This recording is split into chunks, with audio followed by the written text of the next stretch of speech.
Hola chicos, ¿cómo están? Les saluda su Miss Vanessa Cuellar, a cargo del curso de Biología. En este video corresponde para los chicos del nivel A. ¿Sí? Es la tercera semana y el tema es de biomoléculas.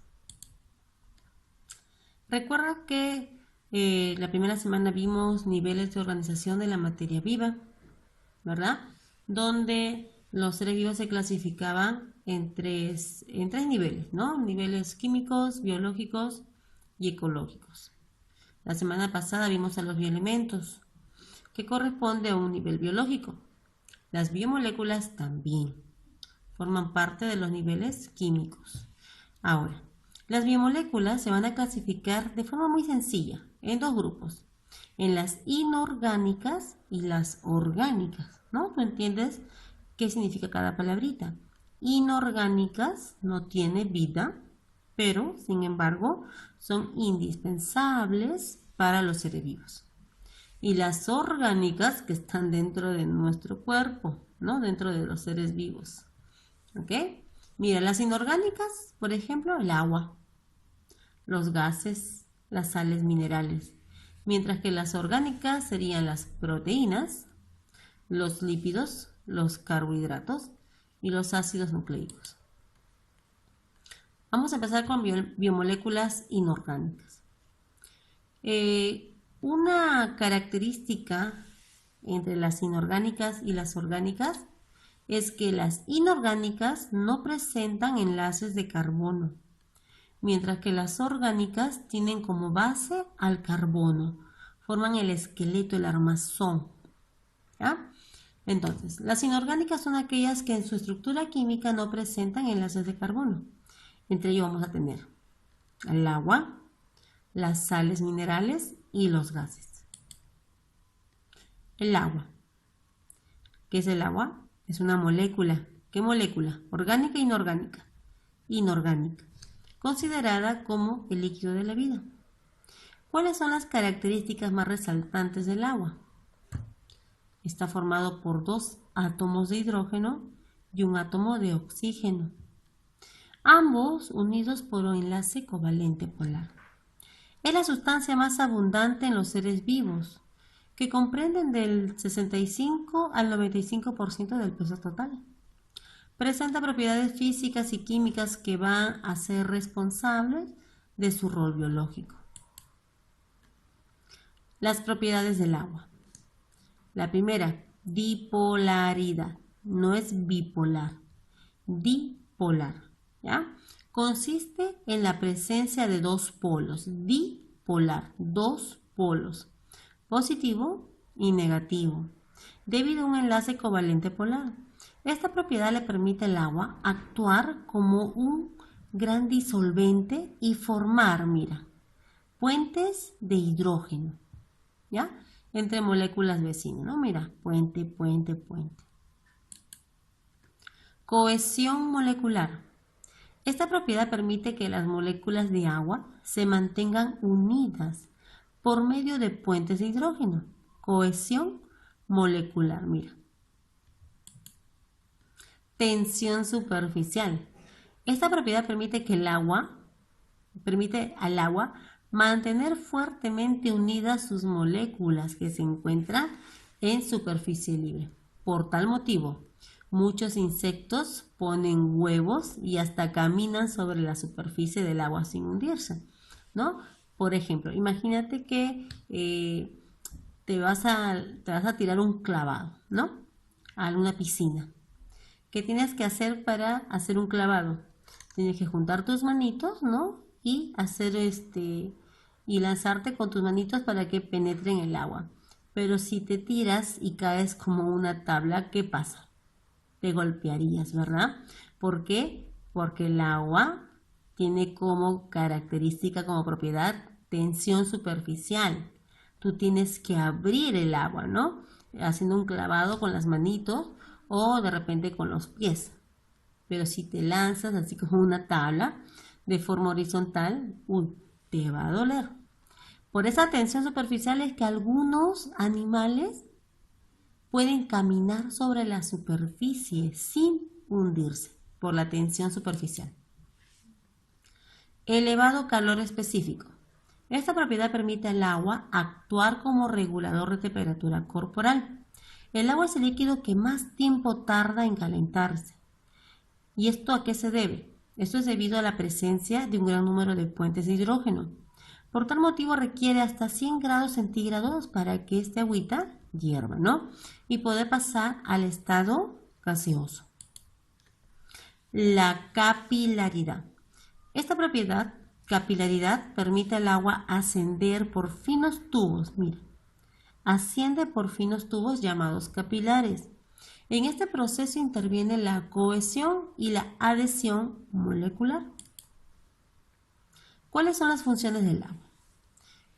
Favorece la circulación y la turgencia, ¿ya? Brinda flexibilidad y elasticidad a los tejidos. Lubrica y amortigua el roce entre órganos. Regula la temperatura corporal. Disuelve la mayoría de sustancias, ¿no? Por ejemplo, regula la temperatura corporal. Tú haces ejercicio, tu cuerpo gana calor, entonces, ¿qué ocurre? ¿Qué empieza a caer por tu frentecita? Por tu cuerpo, por tu espalda. Agua, ¿no? ¿Por qué? Porque está regulando la temperatura. Tu cuerpo está caliente por el ejercicio. Entonces, ¿qué hace el agua? Liberas agua para equilibrar, ¿no? La temperatura corporal. Disuelve la mayoría de sustancias.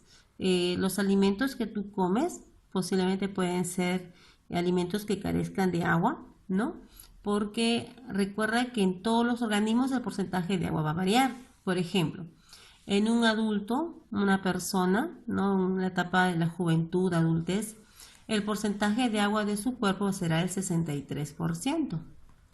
Por ejemplo, en otro organismo, como la medusa, el porcentaje de agua alcanza el 95%. Otro organismo vivo, a ver, citamos por ejemplo a un tomate, alcanza un 98% de su composición, es agua. 98% de un tomate es agua. Tú habrás visto que cuando preparas una ensalada, ¿no? Pasan unos minutos y el recipiente se llena de agüita, ¿cierto? Un alga tiene un porcentaje de 98%. Un hongo un 91%, ¿no? Una estrella de mar, por ejemplo, tiene un porcentaje de 76% de agua, ¿no? Y así, cada organismo tiene un porcentaje diferente. En el organismo humano, te dije, ¿no? En la etapa de la adultez, juventud, 63%, pero no siempre fue así. Cuando tú estabas desarrollando en el vientre de tu mamita, cuando estabas en el desarrollo fetal, el porcentaje de agua de tu cuerpito fue un 100%. Cuando naciste, ¿no? Cuando eras un bebé bonito, el porcentaje de agua era un 80%. En la juventud era un 63%. Y cuando llegas a la ancianidad, el porcentaje de agua es un 50%. Bien, otra biomolécula inorgánica, las sales minerales. Son compuestos inorgánicos que el organismo utiliza en pequeñas cantidades. ¿Cuál es su función? Regula la cantidad de agua presente en el organismo. Ejemplo, ¿no? Mira, sodio, potasio y cloro. Regula el pH de los fluidos corporales. Ejemplo, la saliva, la orina, la sangre, etc. Participa en la contracción muscular, en la formación de huesos y dientes, ¿ya? Y una función también de las sales minerales es que también es bactericida, ¿no? A veces te ha pasado que cuando te has sacado una muelita, ¿no? Y tienes ahí una pequeña heridita, ¿qué te dice? Enjuágate con agüita con sal, ¿no? ¿Por qué? Porque es bactericida. Tus alimentos contienen pequeñas trazas de sal para eliminar bacterias. Las sales minerales se encuentran bajo 3 formas en los seres vivos. Las disueltas, las precipitadas y las que se asocian. Las disueltas, sodio, calcio, potasio, magnesio, cloro, ¿no? Ellas se van a encontrar disueltas, líquidas. Las precipitadas son duras.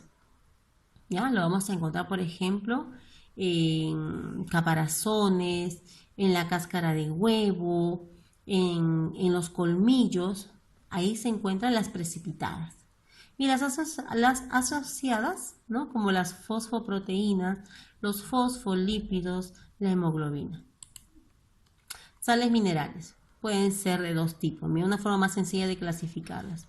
Las insolubles y las solubles. Las insolubles están formando parte de conchas de esqueletos. Las soluciones iónicas forman cationes y aniones, ¿no? Todas ellas manteniendo la concentración, el equilibrio, la homeostasis. Los gases. Los gases más importantes involucrados en los procesos biológicos son, ¿no? Mira, el oxígeno, dióxido de carbono, el nitrógeno. ¿Cuáles son las funciones de estos gases? El oxígeno se requiere para la respiración celular y así obtener energía para vivir, ¿no? ¿Quiénes nos brindan oxígeno? Las plantas. ¿A través de qué? De la fotosíntesis. Ellas liberan, ellas excretan oxígeno, ¿ya? Nosotros, ¿qué liberamos cuando respiramos? Liberamos dióxido de carbono, ¿sí? Pero este dióxido de carbono, este desecho que nosotros eliminamos, es utilizado por las plantas.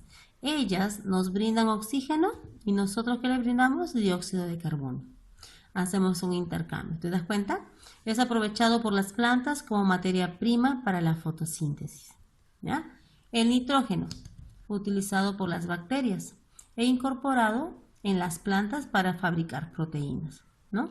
Y en el ozono se halla en la capa de ozono que protege a los seres vivos ¿de qué? De los rayos ultravioletas, exacto.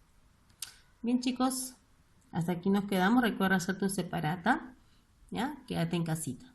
Cuídate mucho.